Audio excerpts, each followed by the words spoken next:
ఇప్పుడు కుడి చేయి ఎడమ కాళ్ళు బాగా సాగదీయాలి, గాలి పీలుస్తూ. గాలి వదిలి సిద్ధంగా ఉండాలి.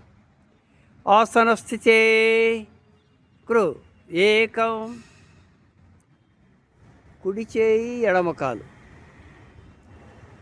ద్వే శ్వాస వదిలితే యథాస్థితి. త్రీణి చత్వారి పంచ. బాగా ముందు కనాల, గాలి పీల్చుండాలి. షట్ శ్వాస వదిలితే యథాస్థితి.